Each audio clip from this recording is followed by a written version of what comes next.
Hello and welcome to the Art of Being Human. We've been talking about self-concept, what makes you feel good, what makes you feel bad, and also what your personality is like and what that consists of. I want to do a little bit of a review with that and then go on with issues of negative self-concept and what that does for you or what that does to you. It is a horrible thing to have to live through having a negative self-concept, doubting yourself every day, thinking that nobody likes you, nobody cares about you, and it has devastating effects upon you. That's why I really want to go into it, because a lot of people have that problem. However, you need to be reassured, and we probably won't finish it with this segment, but you want to be reassured that you don't have to stay stuck. If you have a negative self-concept, there are ways out of it. There are ways to feel good about yourself. You won't feel arrogant. You won't feel proud. You won't feel like you're just the world's best person ever. But you'll be able to embrace your self-concept, embrace the integrity that you have, and also to embrace your weaknesses and come out of it feeling good about yourself. And that is my aim, because I know a lot of people have problems with self-concept. I deal with it all the time with the children that I see, many of the adults that I see, and their self-concept that's negative is based upon things that happened to them as children. So we have to go back there, and we have to find out what they need to do to get the help they need to recover from that. So I have to really spend time talking about the negative self-concept, because you can identify what it has done to you and what's happened to you. And then after that, we'll get into the positives as to how to get out of that. But let me first review personality. Personality, as I said before, is a total sum of you. It's everything about yourself that anybody would ever view, anybody would ever see about you. It is everything about you physically, what you look like, color of your hair, the color of your eyes, and it has everything to do with, how tall you are, how short you are, if you're heavy set, if you're thin, and all of that. Your political views, what you like, what you dislike, your preferences, your political beliefs, your religious beliefs. It has to do with all of that. And it's a total sum. Everybody has a personality. We can't say that somebody has a good personality and somebody has either a bad personality or no personality, because everybody is the sum of everything about them. So everybody has a personality. Now, whether it's good or bad depends upon how you interpret it. Some people are shy, some people are outgoing. All of that is a part of their personality. Some personalities are more pleasant to deal with, some are not. But basically that's what it is. And a part of your personality is how you feel about yourself, and that is your self-concept. Is it good? Is it bad? Do you feel like you're a worthy person, that you're an unworthy person, that you like yourself, that you don't like yourself? But as I said last segment, or the last couple of segments, it is a combination of how you feel about yourself and how you feel other people feel about you. Not how other people feel about you, but how you think other people feel about you. Because if you feel that other people like you, then you're going to like yourself. If you feel that people don't like you, then you're going to turn on yourself and you're not going to feel good about yourself. So that's the basics of self-concept and personality. But what I want to dig into is the negative personality, the negative self-concept that you have that will affect you. If you have a negative self-concept, this can be crippling, because you don't feel good about yourself. You don't think you can accomplish anything. You don't think anybody likes you. And this starts, I think, the cynical thinking. If you remember 2 or 3 segments ago, I talked about the cynical thinking that some people have. And I talked about the book Feeling Good, which states that if you can change the way that you feel, if you can change the way that you think, you will change the way that you feel. And my comment was that in large measure is true, but I, as a therapist, would want to know what caused you to feel badly about yourself to begin with. We can change your feelings, but why did you get the feelings that you did to begin with? And that's where I start in the counseling process. I want to go back that far. So let's get into the negative self-concept and what it does to you.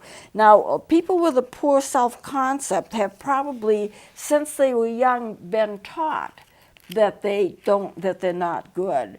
You aren't as smart as your sister. See everything that your sister can do that you can't do. And there's no equality. It's not like you're good at this and she's good at that.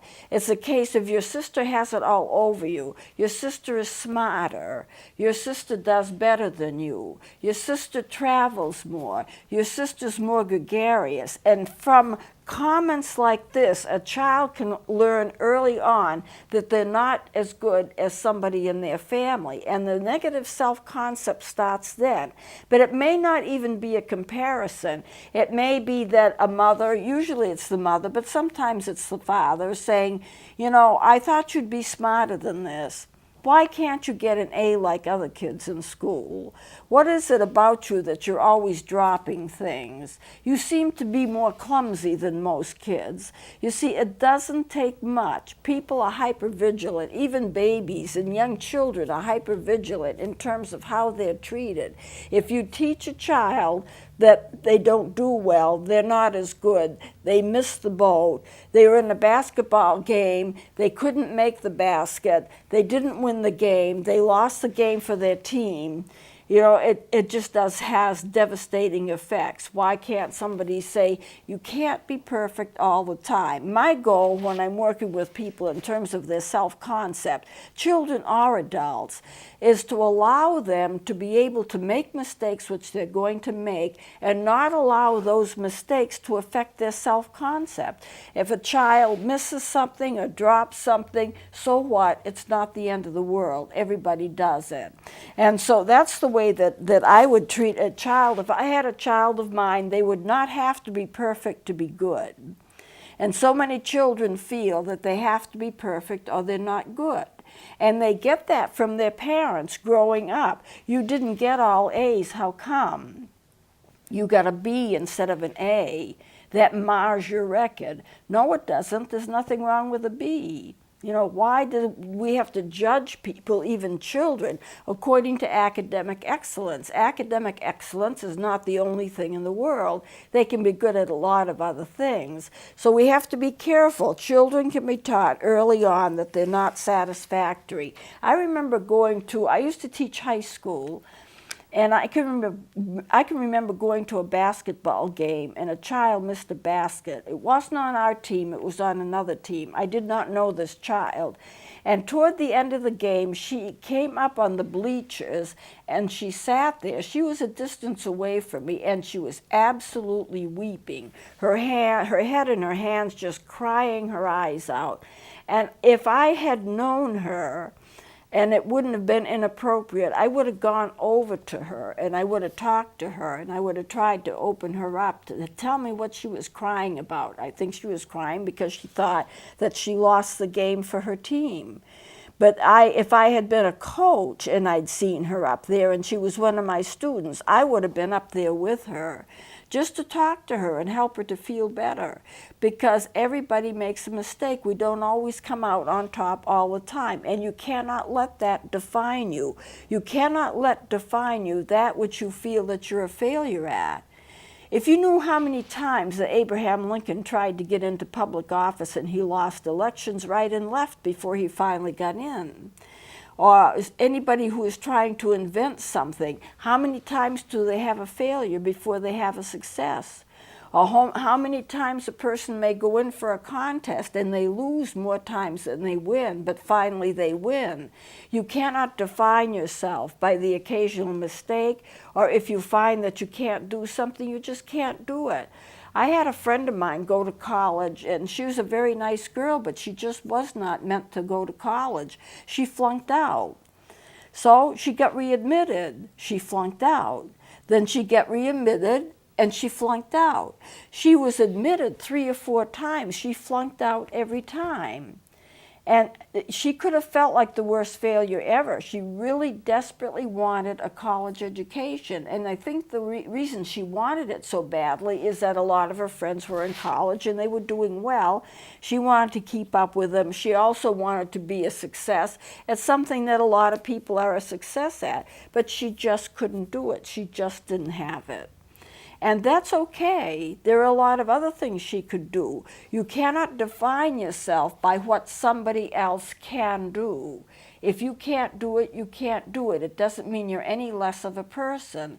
But parents are so quick to talk to children and say, you know, if only you could do this, or why can't you do that, or your sister is better than you are, or your brother is stronger than you are. And I just take the tact of who cares? I mean, it's wonderful that they can do the things they can do, so let's find something that you can do, that you like to do. It doesn't have to be, life does not have to be a continual competition to get ahead. To get ahead and be better than somebody else, or to be at least as good as somebody else. You don't have to think that way, but children are taught that, and they're taught that early. So what happens is a child or anybody will withdraw into themselves. I'm not as good, I'm not as good. And they repeat that in their brain. Now remember what I've said about the brain before. It cannot tell the difference between a real and an imagined thing. So if you keep telling yourself, I'm not so good, I'm not so good, I'm not so good, pretty soon you start to believe you're not so good. And what happens is that you start to withdraw. I can't mix with people, I'm not as good as they are. They're not going to accept me like other people, like they are accepted themselves from other people. I'm just not as good. They withdraw, and then after a while they become resentful. They become angry. Why is it that I don't have advantages? Why is it that I can't make the grade? Everybody else is better than me. And then they start to hate themselves. They start to think of themselves as low in terms of self-worth. And it just gets to be a circle that keeps repeating itself over and over and over again. I think we need to teach children when they're young, you are worth a lot. You've got integrity. You've got wonderful characteristics. You don't have to be the best at everything to consider yourself to be a good person. I had a friend of mine who had a son who had a lot of illnesses, and they spent a lot of money on that child, just trying to keep him healthy. And he was aware of the fact of how much money was being spent. Not that they made an issue of it. They didn't make an issue of it, but it's something. They had to count their pennies pretty closely to make sure he got the treatment he needed. And he came to her. I was there. And he said, "You spend a lot of money on me, don't you, Mom?" And she was very wise, and she said, "Yes, and you know what? You're worth every penny of it." And so she made him feel okay about what he was costing them just to keep him healthy. And we just have to think in terms of the worth of our children and teaching them that they can be good even if they're not good in everything. I feel very strongly about this. Now, when people are difficult to get along with, they're arrogant, they're proud, they say things that are haughty, and you just don't like to be around them. A lot of times they're suffering from a negative self-concept, but they're covering it up. They're saying, "Look at me, I can do this, I can do that. I'm the school librarian, I'm this, I'm that, I'm the other," talking about themselves like they're bragging about themselves. A lot of times that people do that, they really feel insecure, they really have a negative self-concept, and they're trying to get people to believe that they're better than they themselves think that they are, and they're trying to convince themselves of the same thing. Look at how good I am. They don't feel that way, but they're going to act in a bravado kind of way to prove their self-worth. And that's not good either, because they're in a sense lying to themselves. I would let a child know when they make a mistake that it's not the end of the world. You are a very good person, you make mistakes, but everybody makes mistakes. Don't define yourself by your mistakes. Define yourself by who you really are, as a person that God created with integrity. And if you can do that and raise a child that way, then they will be well off. I got to thinking about it because I do a lot of work with suicidology. I'm kind of a specialist in suicidology. And in studying a lot of the people who kill themselves, and it's a very prevalent problem. I'm going to be doing segments on suicide and how to prevent it as time goes by. But one of the things I noticed that a lot of the kids who killed themselves, a lot of the teenagers, are star athletes. They do very well in school. they make very good grades, and you ask yourself the question, why would a child that has everything to live for, they're going to college, they're bright, they're popular, why would they want to commit suicide? And I think the answer is the fact that they know that they're on top of everything, but they feel that if they ever lose out, if they ever get a poor grade, if they ever fail in something, that their world will come crashing down and suddenly they won't be anything. They will just be at the bottom of the heap rather than at the top, and they can't stand the thoughts of failure. What happens, and I saw a show on this, what happens for people who are very, very popular and very well known, and suddenly they fail? They don't win an election, or they're out of the public eye because now they're retiring. And a lot of times it also happens to child actors when they get to be a certain age and they're beyond that cute little child phase and they're no longer wanted for shows, so their careers are over by the time they're 11 or 12. How do they feel? They feel that they're worthless. They feel that they can't make the grade anymore. Or a person who's a star athlete and they think they're doing wonderful in their sports as a high school a person who's doing sports, and then that is taken away from them. They either have an injury or they can't continue with the sport at some time for some reason. They suddenly feel so devastated because their whole self-concept was based on their success as they perceived success to be. And then that's taken away from them, and what they perceived success to be isn't there anymore for them. So now there's a whole vacant void in their lives that they can't fill with anything else, or they can't find anything to fill. Or a person who's been very, very successful at a career, and suddenly something happens to them, they get injured or they get sick, and that career fades away because they can no longer cope with that. They can no longer have that career. How do they feel? Well, it depends upon how they define themselves to begin with. If they define themselves as, I'm a good person because I'm successful, I'm popular, I'm a good athlete, I'm a wonderful student, what happens when that doesn't last? I'm famous because I'm on a different TV show. What happens to them if that doesn't last? Well, what happens is they go into a deep depression and they don't foresee that something else can take its place, that they can be just as important and happy as they were before, but it may have to be based on something else. If a child actor turns 12 and can no longer act in a series because they're too old for the part, what happens then? They have to fill that with something. Now, if a parent is wise, or if a parent is wise, say, for the athlete who gets injured and can no longer skate or ski or whatever it is that they do, they help them to realize all along that some of our successes may be temporary. They may not last forever. And we have to base our definition on who we are based on other things, not just our successes. You are a person with integrity based upon a lot of things about you, not just your successes.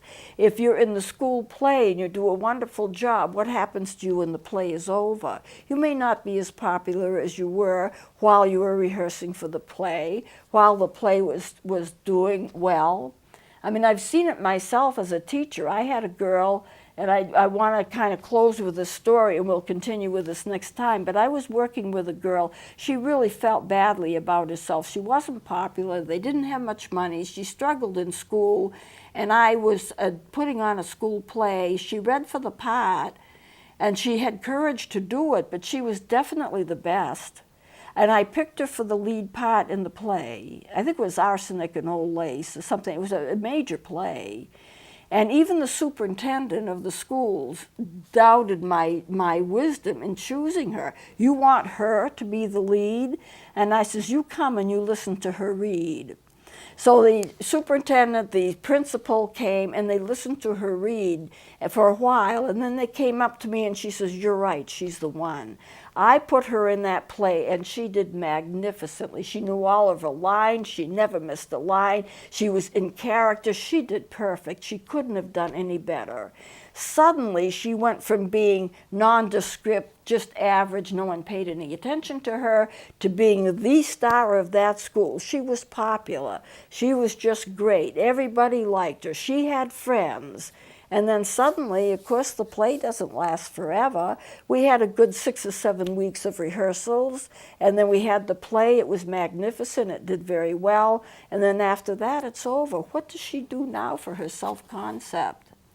I don't remember exactly what happened with her, but I'm using her as an example because it happens to so many people. We define ourselves by our successes, and when that's gone through maybe no fault of our own, then what happens? What happens to a person in sports when they get on drugs and they can no longer play?